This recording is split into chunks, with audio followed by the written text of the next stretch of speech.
Shule haikuwa ya bweni, ila kutokana na umbali wa makazi yetu yalipokuwa mpaka shuleni ikatulazimu wanafunzi kupanga.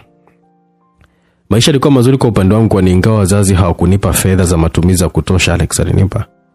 Hata hivyo walimu wengi wa kiume walikuwa wanavutiwa sana na mimi pale shuleni, kwa hivyo nao pia wakawa wananipa tu, na mimi hata sikuwa nakataa kuchukua. Ingawa ni yao nilikuwa naifahamu wazi kabisa kwamba si nzuri. Hakuna kitu cha mwanaume wangu kinaenda bure. Hayo ndio alikuwa ni mawazo yangu akilini mwangu na maonyo ya wazazi wangu tu kuhusu wanaume. Kuna wakati Alex alikuwa anafunga safari na kuja kuniona shuleni. Nilikuwa namhudumia kama vile mkewe. Safari moja alipokuwa amefika kuniona, akaniletea simu ndogo na line ya mtandao wa Vodacom ambao ndio ulikuwa mtandao pekee unaotoa huduma za simu kule kwetu. Tukaanza kuwasiliana kila jioni mara baada ya masomo. Bado nilikuwa nasumbuliwa sana na wanaume wengine shuleni wakiwemo walimu wangu. Nilikuwa na msimamo thabiti kwani sikutaka kabisa kumvunjia heshima Alex. Pale shuleni siku ya Ijumaa huaga ni siku fupi sana, kwani huaga kuna ratiba ya kusali na kila watu kwa kadri ya dini yao. Baada ya vipindi nikaitwa ofisini kwa mkuu wa shule. Nilikuwa na hofu, ingawa kiuhalisia sikufahamu dhumuni la kuitwa kwangu ilikuwa nini. Mwalimu wetu alikuwa anaitwa Clarence. Alikuwa mfupi kwa muonekano lakini mkali sana kila mara tulipokuwa tunazembea pale shuleni. Kuitwa na mwalimu huyo kulinifanya mimi nijiulize maswali mengi sana. Makosa yangu ya zamani ambayo mpaka sasa hivi nilikuwa nayafahamu wazi kabisa. Nilipofika mlangoni mbele ya ofisi yake nikabisha hodi na kugonga mlango mara mbili. Gongong. Kisha akaniruhusu kuingia. Nikamwomba kama naweza kukaa kitini. Mara baada ya kumsalimu akaniruhusu kukaa kwenye viti ambavyo vilikuwa viko mbele ya meza yake. Bila hiana wala kukaa, nikaa nimekaa kwenye kile kiti kimoja hapo. Samani mwalimu, kuna mwanafunzi amenitaarifu kwamba ulimwagiza niite. Niliacha mazungumzo kwa mtindo huo. Ni kweli nimekuita hapa kwa sababu maalum, alijibu mwalimu Clarence. Ilishangaza sana ni sababu gani maalum ambayo inaweza kumfanya mwalimu huyu aniite mimi ofisini kwa maongezi. Sikuwa mtu wa pekee sana hata hivyo, kwani bado nilikuwa mwanafunzi tu. Nikiwa katika mawazo, mwalimu akaendelea kusema, Mariam, naomba utakayoongea ndani ya baki mumu asijue mtu yote ile, maana kama akijua yote ile utapata shida kubwa sana. Nilibaki katika mshangao, lakini ni yake nilikuwa nimeanza kuhisi kwani wanaume wengi walikuwa wananitongoza, hasa wale wenye wake zao walikuwa wakisema kama yeye. Sawa mwalimu, mimi sitaweza kumwambia mtu yote yule. Nilijibu kwa uoga kutokana na kutambua kwamba ni yake hata kabla hajaniambia. Mariam, nakupenda sana. Nimekuwa nikikufuatilia kwa muda mrefu sana na sasa naona kabisa siwezi kujizuia. Naomba unikubalie niwe mpenzi wako. Ukinikubalia utaishi maisha ya raha sana hapa shuleni. Aliongea kwa msisitizo sana huku akiwa hana chembe ya masiara. Alitoka kwenye kiti chake na kuja sehemu ambapo nilikuwa nimekaa mimi. Nikawa natemeka tu. Kwani pamoja na ufupi wake alikuwa anaonekana ni mtu mwenye nguvu kutokana na misuli ambayo alikuwa amejenga mwilini mwake. Niliwaza mambo mengi sana kwa wakati mmoja ambayo sikuwa na majibu yake. Mariam aliita, abe mwalimu. Nikaitika, usiniite mwalimu bwana, niite Clarence. Sawa, sikuweza kupinga. Naomba kubali ombi langu basi, alizungumza Clarence. Sawa Clarence, nilikubali si kwa kuwa nilikuwa nampenda, ila kwa wakati huu nilikuwa nahitaji zaidi fedha zake yeye. Akanibusu kwenye papi za midomo yangu, kisha akanipatia fedha kiasi cha shilingi 50,000 za Kitanzania. Akaniahidi kwamba nitapata vyema vingi sana nikiendelea kuwa karibu yake. Sikujali kuuliza kama alikuwa na mke au sivyo, kwani sikusikia hata siku moja kwa yote yule kwamba mwalimu wetu mkuu ana mwanamke. Maisha yakaendelea kuwa mazuri sana na wazazi wakawa na shangaa sana, kwani tangu nimeanza shule sikuwahi kuomba fedha ya matumizi. Lakini hawakuwa na nguvu ya kuhoji kwa wakati huu, kwani hata kama ningewaomba wangeitoa wapi? Walikuwa maskini ambao walichekwa na kudharauliwa na kila mtu kijijini. Mahusiano yangu na mkuu wa shule yalipamba moto, ingawa nilijitahidi kufanya yao ya uficho sana. Ilikuwa lazima hivyo, kwani bila kufanya hivyo ingelikuwa ni hatari sana kwa upande wake na wangu pia. Nani ambaye anataka kufungwa miaka 30 jela kisa mwanamke? Alikuwa wakati mwingine anakuja getoni kwangu kwa uficho sana, hasa nyakati za usiku, na kwa wakati huo tulikuwa tunafanya kila kitu kana kwamba tulikuwa mume na mke. Nilimfanyia kwa kiwango fulani hivi kama ninavyomtendaga Alex, ila mengine sikufanya kwa kuwa nilikuwa naona kinyaa. Kuna likizo nilipata nikiwa nipo kidato cha 3, likizo ya mwishoni mwa mwaka. Nikarudi nyumbani kama kawaida, na wakati huu nilikuwa naonekanika kama binti mkubwa tu. Kila nitazama nilikuwa natamani kabisa kunipata kama ilivyokuwa zamani wakati wa bare yangu. Pengine wangejaribu bahati yao wangeweza kunipata kila mtu kwa wakati wake. Cha msingi wawe na pesa tu. Wadogo zangu walikuwa wananipenda sana. Nilikuwa napenda kuwaona wakiwa na furaha kila siku. Nilikuwa nawajali sana. Niliwanunulia nguo nzuri na viatu vizuri ambavyo walikuwa wanavipenda. Wazee wangu wakati huo walikuwa wameamua kuniacha nitende tu kadri nipendavyo. Maana walikuwa wamenionya mara nyingi sana juu ya tabia yangu mbaya ambayo ilikuwa inaonekanika wazi machoni pao kutokana na uzoefu wao wa maisha. Maonyo yao yalikuwa kweli, lakini sikuwasikiliza. Hawakufahamu kama Alex alikuwa ndiye mwanaume aliyekuwa ananipa kiburi. Safari zake za kuja nyumbani hazikukatika. Hawakumdhania kwa ubaya, kwani mbele yao alikuwa anaonyesha kuwa ni mnyofu sana. Wakati alikuwa haachi kuleta zawadi mbalimbali nyumbani, na mimi nikawa nimepumbazwa kabisa na ukarimu wake huo bila hata kujua kwamba pengine alikuwa ananitega tu ili nimpende zaidi. Mawasiliano na Clarence ya kukoma pia. Alikuwa daima ananiambia kwamba amenikumbuka. Amekumbuka yote tulikuwa tunayafanya na hata ofisini kwake pia.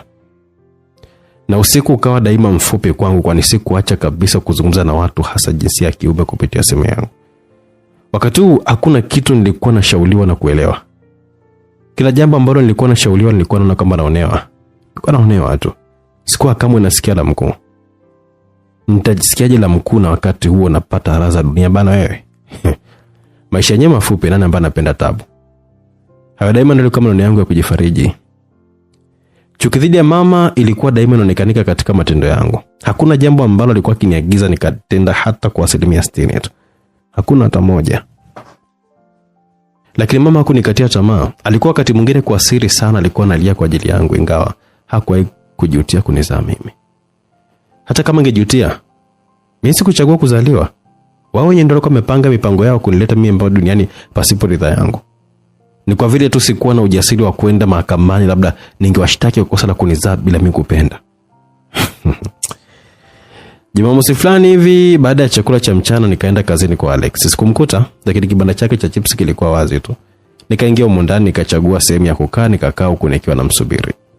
Pamoja na kwamba yeye ndiye ambaye alikuwa daima ananipa fedha mara kadhaa, na mimi nilikuwa nikimbebea zawadi kuonesha walau kwamba namjali. Na leo ilikuwa ni miongoni mwa siku hizo. Nilimnunulia saa nzuri sana, maana siku hiyo ilikuwa ni siku ya mnada pia kijini kwetu. Kilichonishangaza ni yeye kutokuwepo ofisini kwa muda ule ambapo kwa kawaida wateja huaga ni wengi sana.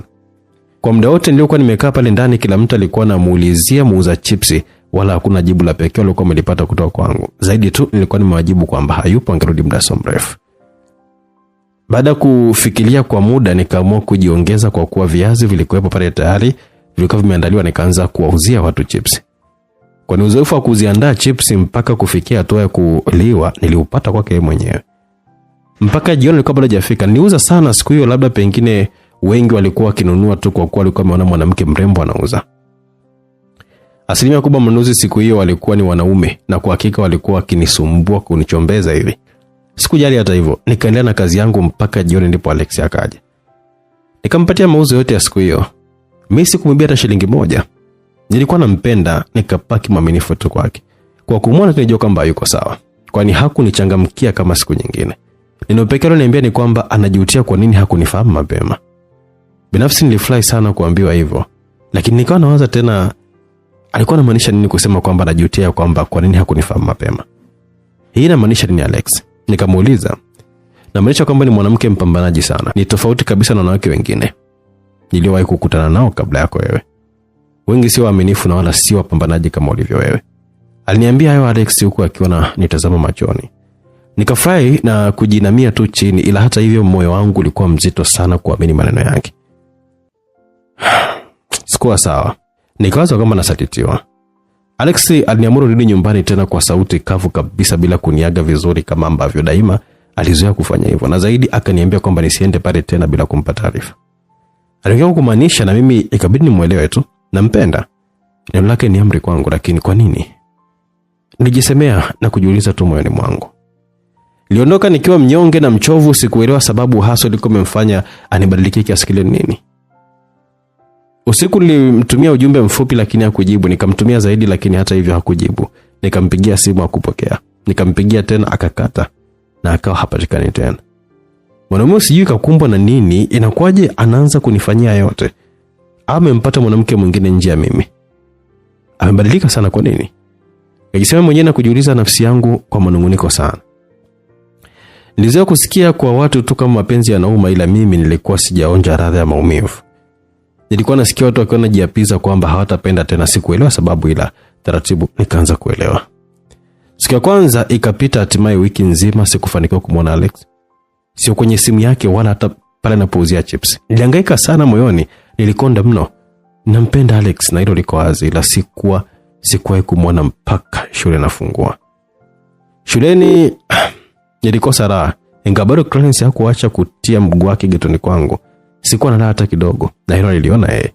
Akaniuliza babu, wala hata sikutaka kumwambia kwa kuwa sikuona haja ya kufanya hivyo. Mapenzi yanauma nyie. Masomo kidato cha 4 yalikuwa magumu sana kwangu, kwani wakati huu ambapo mawazo yalikuwa yakinizidia sana.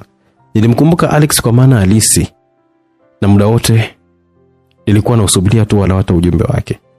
Jumapili sikuwahi kukosa kanisani, na daima padri alipokuwa kihubiri sikuwahi kuona kama mahubiri alikuwa ananihusu mimi. Niliwaelekezea mahubiri yao walikuwa wananisema, ingawa kimsingi alikuwa ananihusu mimi pia. Mitarafu kukomunika, daima nilikuwa mstari wa mbele, ingawa kimsingi sikustahili. Usiku wa Jumamosi nilikesha nafanya uasherati, na asubuhi kwenye misa niko mstari wa mbele kupokea mwili wa Kristo. Kitambo kidogo baadaye sikuwa mtu wa sala tena, na wala sikuona umuhimu wa kusali. Ningali shule nikaacha kwenda kanisani. Nilikuwa chumbani siku moja hivi, ingawa sikumbuki ilikuwa ni lini, alikuja Clarence na akawa anataka nimfanyie kama daima ambavyo alikuwa amezoea. Siku hiyo nafsi iligoma kabisa, lakini alinisisitiza mno huku akiwa analia machozi, kabidi nimkubalie tu na kumtemezea haja yake. Roho iladhi lakini mwili udhaifu.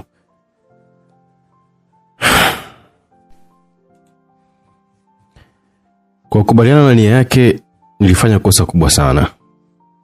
Sikuelewa kama kweli nilifanya kosa la namna hiyo mimi mwenyewe kwa kutokusikiliza sauti yangu ya ndani ambayo ilikuwa inanikataza kufanya kitendo hicho, au Clarence ndiye alikuwa amefanya makosa kwa kushindwa kunielewa kwamba siko tayari. Tulikuwa katika hekaheka za hapa na pale, kumbe bila kujua chumba changu kilikuwa kimezungukwa na watu wengi, wote wakitaka Clarence atoke mle chumbani. Nilikuwa fumanizi. Toka humo ndani au tubomoe nyumba hii hapa, ni sentensi ambayo ilikuwa inasikika zaidi huko nje. Mwalimu Clarence alichanganyikiwa sana. Mimi nilichanganyikiwa zaidi, kwani sikuelewa hatima yangu ingelikuwa ni ipi pale shuleni na mtaani. Nilivaa nguo zangu haraka na Clarence vile vile na kwenda kufungua mlango. Clarence alitoka kama risasi na kukimbia, watu wakawa wanamfukuzia kwa nyuma. Ndani kwangu aliingia mwanamke ambaye kwa kumkadiria tu alikuwa ni miaka 40 hivi. Alikuwa na wasichana wengine wenye lika kama langu tu, ambao kwa kuwatazama walikuwa labda watoto wake. Walinishusha kipigo bila huruma. Ninachokumbuka ni kwamba niliamka nikiwa niko hospitalini. Nilikuwa chini ya uangalizi maalum wa madaktari. Jioni alikuja Clarence kuniona. Sikutaka kabisa hata kumsikia. Nilikuwa nimechukia sana kwa nia yake kuniambia kama alikuwa na mke. Ulikuwa ni ujinga wangu tu kufikiria mwanaume kama yeye aliwezaje kukosa mke. Alinisimulia yote aliyokuwa ametokea mpaka leo kwa salama. Kifupi ni kwamba aliwapa rushwa askari na kuimaliza kesi yake kwa kujihusisha na mahusiano na mwanafunzi wake. Si kwa mimi tu, kumbe alikuwa na wengine wengi tu. Kisirani changu na mkewe hakikuisha. Kwa nini anipige ili hadi sikuwa mshawishi mmewe? Kwa nini nipige wakati mmewe ndiye alikuwa anapaswa kuwajibishwa? Mtalipa tu siku moja. Hasira zilizidi kipimo. Ni kwa wakati huo ndipo nianza kukumbuka mafundisho ya mama, kwa tayari ulimwengu ulikuwa umeshaanza kunifunza upande wake wa pili. Nilikuwa nimeanza kuvunjika kwa utaratibu. Ulimwengu ukanifunza kwamba kila neno lina kinyume chake, tena kwa vitendo na bila chembe ya huruma. Baada ya kuruhusiwa kutoka hospitalini, nikawa nimeendelea na shule kama kawaida. Nilikuwa mwenye aibu kubwa sana shuleni, kwani sasa kila mtu alijua kwamba nilikuwa na mahusiano na mkuu wa shule. Kila mwanafunzi alikuwa anazungumza kuhusu mimi. Walimu nao hawakuwa nyuma. Wakati naenda shule, wazazi wangu walikuwa wameniasa kwamba nisije nikaungana na makundi mabaya, lakini kwa wakati huu mimi nikawa ndo kundi baya ambalo wanafunzi wengine wote hawakupaswa kuungana na mimi. Awali ilikuwa ngumu kwangu kuzoea, lakini baadaye nikazoea. Waseme au wasiseme yote ni sawa tu. Mariamu sasa hakuwa kama yule wa zamani. Hakuna mwalimu ambaye sikulala naye pale shuleni. Kila mwanafunzi ambaye alikuwa anahitaji nilimpatia huduma. Si kwa sababu nilikuwa nahitaji fedha, bali kwa sababu nilikuwa kama nimeathirika vile. Siku yangu isingeweza kupita vyema bila kufanya kitendo hicho. Na dhamiri yangu ilikuwa imekufa kabisa yani. Sikuwa na imani kabisa katika Mungu. Kifupi naweza kusema kwamba nilikuwa kama nimekata tamaa ya maisha. Baada ya kufanya mtihani kidato cha 4, nikarudi zangu tena nyumbani kwa wazazi wangu. Sikuwa na wakati na kufaulu, kwani sikutilia mkazo sana masomo yangu zaidi ya hisia zangu tu ambazo zilikuwa zinaniendesha sana. Hisia ambazo niliziruhusu ziamue hatima ya maisha yangu. Mpaka nahitimu kidato cha 4, hakuna mbinu ya kuzuia ujauzito ambayo nilikuwa sifahamu. Nilikuwa mbobevu katika mitindo mingi tu ya kufanya tendo hilo ambalo kwa hakika kadri ya dini ilikuwa ni dhambi isipokuwa tu kwangu mimi Mariam. Kuna wakati nilijilaumu sana, lakini wakati mwingine nikawa najipa faraja. Kwani nani hana dhambi bwana? Hakuna mkamilifu chini ya jua. Nilitukio la kufanywa shuleni wakati ule nilidhani kwamba halikujulikana kwa wazazi, kumbe walikuwa wanajua, na kwa wakati baba mwenyewe aliongea na mimi kuhusu habari hizo.